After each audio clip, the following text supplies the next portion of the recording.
बिस्मिल्लाहिर्रहमानिर्रहीम। What is homeopath? Homeopath क्या है दोस्तों?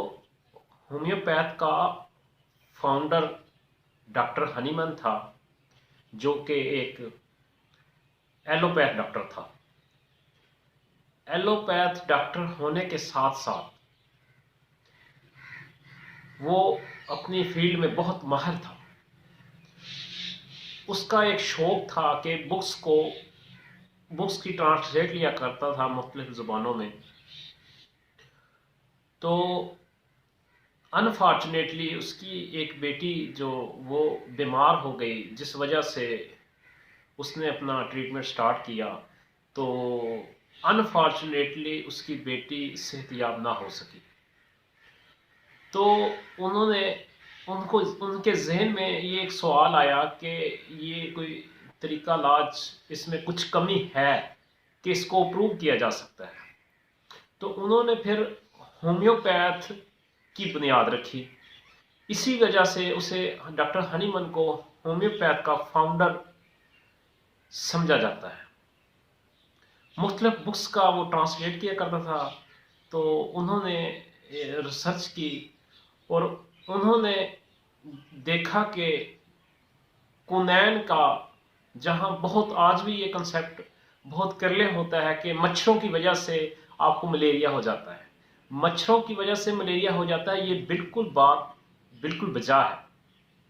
लेकिन ये डॉक्टर हनीमन ने एक तजर्बा किया कि जो लेबर, जो मजदूर कुनैन के कारखाने में वर्क करते हैं, उन्होंने देखा कि उनको उनके ब्लड ग्रुप्स का चेकअप करवाया तो उनको पता चला कि इनमें जो ये जिस कुनैन के कारखाने में ये काम करते हैं वही अलामात इनके अंदर पैदा हो गई हैं।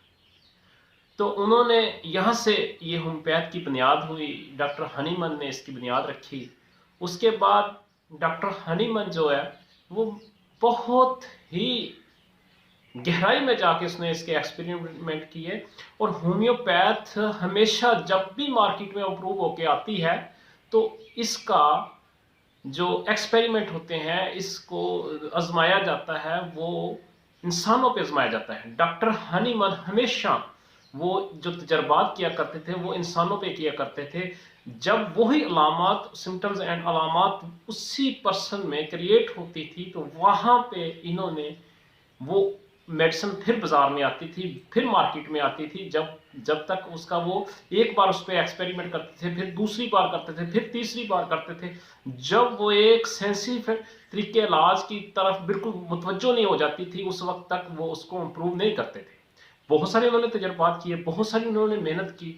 तो अल्लाह भला करे। और ये लोगों को शुक्रगुजार होना चाहिए और लोगों को अप्रिशिएट करना चाहिए। ये जर्मन और यूरोप वाले लोगों ने, जिन्होंने ये सब कुछ अपने जिस्म के ऊपर, अपनी जान के ऊपर ये चीज़ उसको बर्दाश्त किया। ऐसे एक्सपेरिमेंट किए जर्मन वालों ने, यूरोप वालों ने, ठीक है। उन लोगों ने बहुत ज़्यादा अपनी मेहनत की, जिसकी वजह से ये मेडिसिन अप्रूव होती थी और फिर मार्केट में आती थी। उसके बाद उन्होंने बहुत सारी ऐसी डिजीज़ जो नाकाबिल इलाज थी, डॉक्टर हनीमन ने उनकी मुकम्मल तरीका इलाज उनको करार दिया। और डॉक्टर हनीमन बहुत ही दानश्वर आदमी थे और उन्होंने एलोपैथ सर्जन होने के बावजूद उन्होंने इसके बारे में रिसर्च की, इसके बारे में एक्सपेरिमेंट किए, जिस वजह से उन्होंने इसको होम्योपैथ की बुनियाद रखी। तो ये बहुत ही अहम टीका इलाज है। और वैसे भी लोगों की एक मिथ है, लोगों का एक क्राइटेरिया है कि जी होम्योपैथ का साइड इफेक्ट नहीं, तो इफेक्ट वैसे कैसे? It is very good question कि ये बहुत बात बेहतर है। लेकिन मसला ये है कि जहाँ तक जो रिसर्च हुई है, आजकल ये गूगल का दौर है, इंटरनेट का दौर है, मेन्यू लैपटॉप का दौर है, ठीक है। तो आप इसको रिसर्च करें, इसके गूगल पे जाकर के ये किस तरीके से बनती है, ये बहुत ही सेंसिटिव तरीके से बनती हैं। और जो कहते हैं कि इसका साइड इफेक्ट नहीं, तो इफेक्ट कैसे, मैं आपको बताता हूँ कि ये लिक्विड फॉर्म में बहुत सेंसी तरीका इलाज, बहुत सेंसिटिफिक तरीके से इसको क्रिएट किया जाता है, इसको बनाया जाता है, इसकी वजह से इसके साइड इफेक्ट नहीं आते। और ये वो तरक्की याफ्ता शक्ल है जो आपके प्लांट किंगडम, उसके अलावा बहुत सारी ऐसी मेडिसिन वहाँ से, प्याज से, बहुत सारी डिफरेंट चीज़ों से, ये प्याज से और भी बहुत सारी ऐसी चीज़ें हैं, पौधों के जड़ों से, पौधों के इस पौधों के पत्तों से, बेशुमार जगहों से इसका सोर्स है। तो इसको सेंसी तरीका इलाज कहा जाता है और ये बहुत जदीद है। और आप गूगल पे जाकर सर्च करें, जो मेडिसिन जो हैं वो बनती हैं, ठीक है, उनके बनने का तरीका देखें, तो फिर आपको ये तसल्ली होगी कि ये एक सेंसी तरीका इलाज है। और अल्हम्दुलिल्लाह वो लोग जो सालों साल से अपना बीमारी का रोना रोते रहते हैं, अगर उनकी इलामात सही लेकर उसको मेडिसिन दी जाए तो वो मुकम्मल सेहतयाब हो जाते हैं।